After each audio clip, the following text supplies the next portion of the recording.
Selamat petang, salam sejahtera. Terima kasih karena bersama dengan saya di Nazilin Unity Channel. Hari ini isu yang paling hangat ialah berkaitan dengan pembentukan kabinet oleh Datuk Seri Anwar Ibrahim, Perdana Menteri kita yang ke-10. Sebentar tadi baru selesai Datuk Seri Anwar Ibrahim menghadap Yang di-Pertuan Agong dan dijangka dia akan membawa satu berita yang baik tepat pukul 5 petang nanti. Jadi kita sama-samalah nantikan apa berita baik daripada Datuk Seri Anwar Ibrahim itu. Itu menurut sumber yang kita terima. Tidak tahu apa sumber apa perkara menarik yang akan dinyatakan melalui perkara pendedahan daripada Sabudin Hussein itu. Kita pun masih menanti-nanti apa sebenarnya yang bakal berlaku pukul 5 petang berkaitan dengan kabinet Anwar Ibrahim ataupun perkara-perkara lain. Tapi sebelum itu, sila tekan butang subscribe untuk mendapatkan isu-isu terkini daripada channel saya ini. Terima kasih semua yang telah tekan dan menyokong channel ini. Baik, petang ini saya nak cerita dengan satu perkara kepada anda semua, yaitu berkaitan dengan rupa-rupanya inilah sebabnya ramai yang tak mahu Anwar jadi Perdana Menteri. Ada yang panas buntut, ada yang panas kepala, ada yang panas telinga, ada yang panas hati, ada yang panas macam-macam lah. Sebab Datuk Seri Anwar Ibrahim terbukti melaksanakan reformasi yang tidak pernah orang lakukan.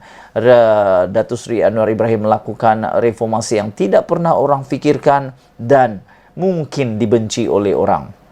Kerana Datuk Seri Anwar Ibrahim mau melakukan pembaharuan sepenuhnya dalam sistem pentadbiran Malaysia, khususnya dalam pemerintahan Perdana Menteri, juga ahli-ahli kabinet. Hari ini yang benar-benar mengejutkan kita apabila Datuk Seri Anwar sendiri mengatakan bahawa dia mahu supaya budaya pemberian cenderahati dihentikan. Ini bagus. Ini memang bagus. Apa cerita bosku? Datuk Seri Anwar Ibrahim, Perdana Menteri kita, mengatakan bahawa budaya pemberian cenderahati perlu dihentikan. Ialah kan membazir saja bah. Bos-bos datang, menteri-menteri datang, payah-payah nak sediakan cenderahati, kata Datuk Seri Anwar Ibrahim. Perdana Menteri hari ini, Datuk Seri Anwar Ibrahim, menolak sebarang pemberian cenderahati kepadanya.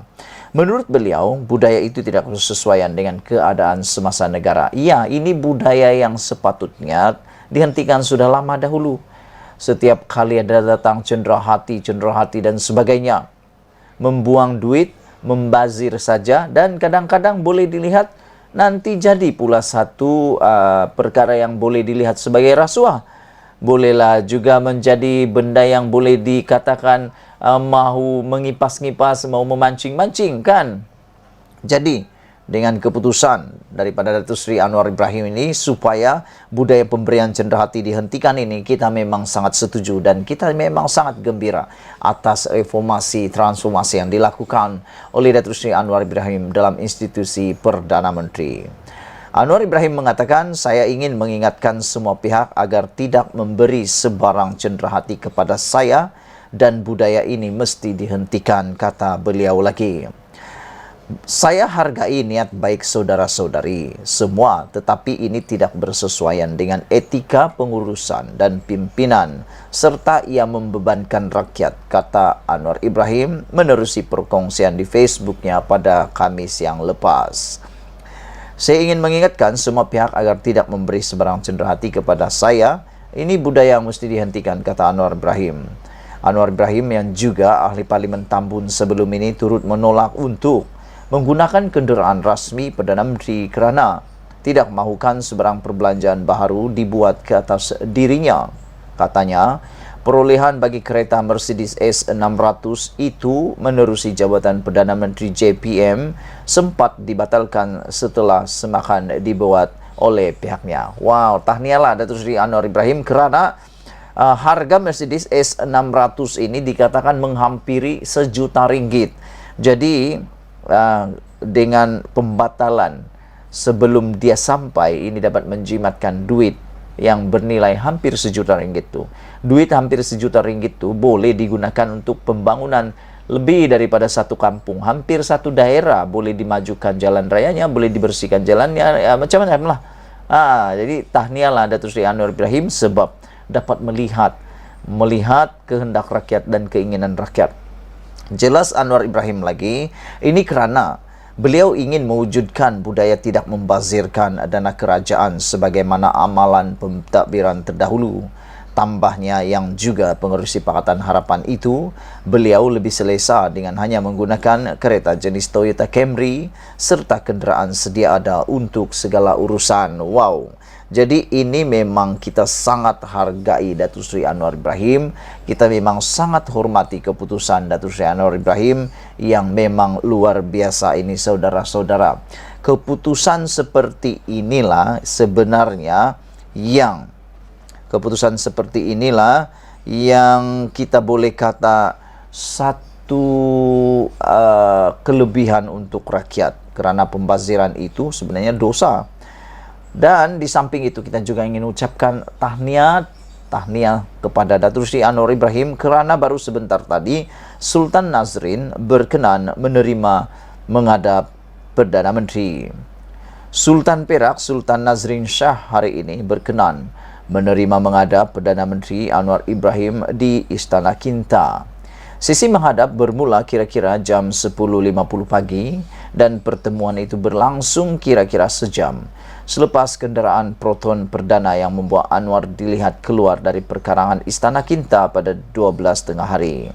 Sesi menghadap Sultan Nazrin Shah itu pertama buat Anwar yang juga ahli Parlimen Tambun sejak pengerusi Pakatan Harapan PH itu dilantik sebagai Perdana Menteri ke-10 pada 24 November. Selepas sesi menghadap itu, Anwar dijadualkan mengadakan sesi tinjauan mesra bersama warga Parlimen Tambun di Pasar Awam Tanjung Rambutan, menunaikan solat Jumaat serta menghadiri kenduri rakyat di Masjid Muhammad Al-Fatah, Taman Jati sebelum kembali ke Ibu Negara. Saudara-saudara yang dihormati sekalian, apa yang menjadi perhatian highlight daripada mana-mana media sekarang ini ialah spekulasi mengatakan tepat 5 petang hari ini Datuk Seri Anwar Ibrahim akan membawa berita baik untuk semua rakyat Malaysia. Mungkin Datuk Seri Anwar Ibrahim akan mengumumkan barisan kabinetnya untuk kali ini. Tetapi sumber juga katakan mungkin ada beberapa jawatan yang belum lagi dimuktamadkan yang akan diumumkan belakang nanti. Antaranya ialah timbalan Perdana Menteri daripada UMNO yang belum tahu lagi kedudukannya sudah dimuktamadkan atau belum, dan berkenan dengan satu jawatan iaitu Menteri Kewangan. Tetapi seperti yang telah saya nyatakan sebentar tadi, lebih baiklah Datuk Seri Anwar Ibrahim menjadi Menteri Kewangan itu sendiri kerana Datuk Seri Anwar Ibrahim pernah menjadi Menteri Kewangan selama 5 tahun pengalamannya dan juga pernah dinobatkan sebagai Menteri Kewangan terbaik di Asia pada 1996-95. Jadi apa salahnya kan kalau kita ada Perdana Menteri merangkap Menteri Kewangan sekali lagi. Sekian dulu untuk kali ini. Jangan lupa tinggalkan komen Anda, tekan butang subscribe. Malaysia kita punya, kita jaga sama-sama cintai Malaysiaku. Bye-bye.